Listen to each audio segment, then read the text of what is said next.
configured it, probably you need to make sure that you remove this one, because in our example, we cannot deny the EIGRP packets because EIGRP is used for routing here.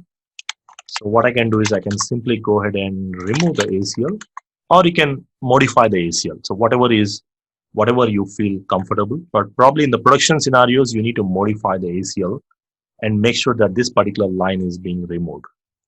Or you can remove the ACL if it is just only that particular line.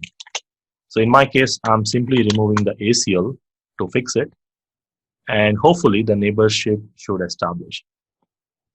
So this is one possibility, and the other one is like maybe the neighborship is not establishing because of some other reasons. Like if I verify on the router 2 here, here you can see the router 2 is not forming the neighborship with router 1 here. Now again, this is like one way.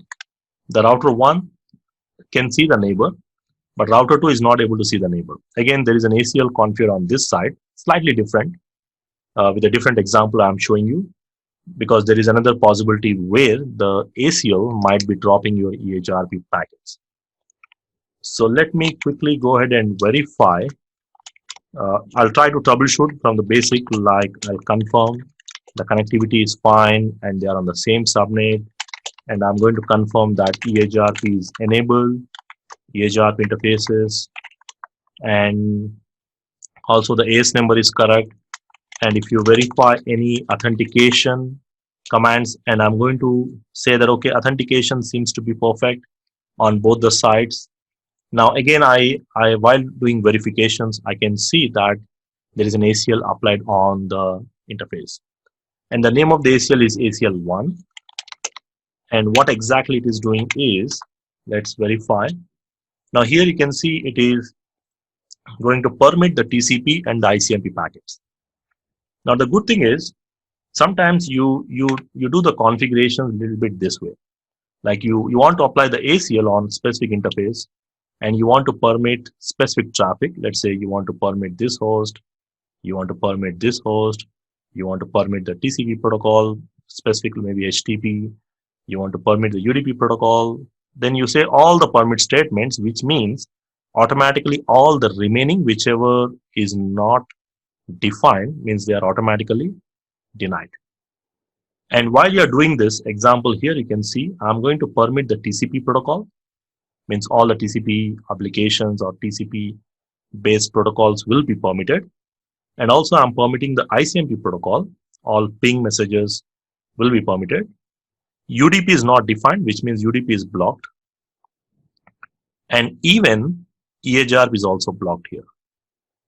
Because if you know the ACL concept is simple.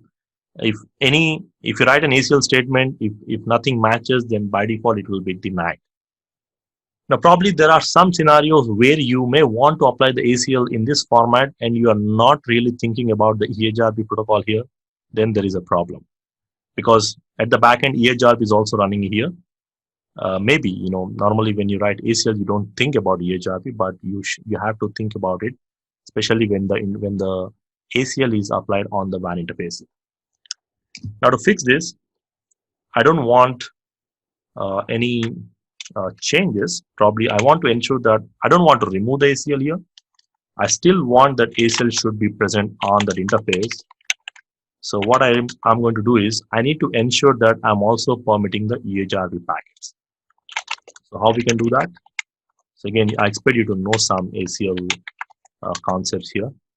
So I'm going to say 15, the sequence number, and then I'm going to say permit EIGRP packets. So if you verify the configuration here, so what I'm doing is I'm not removing the ACL because as per my requirement, I still want the ACL should be there. But at the same time, I want to ensure that the EIGRP packets are not denied. So I'm going to simply say permit EIGRP any. So the same thing applicable for OSPF protocol as well.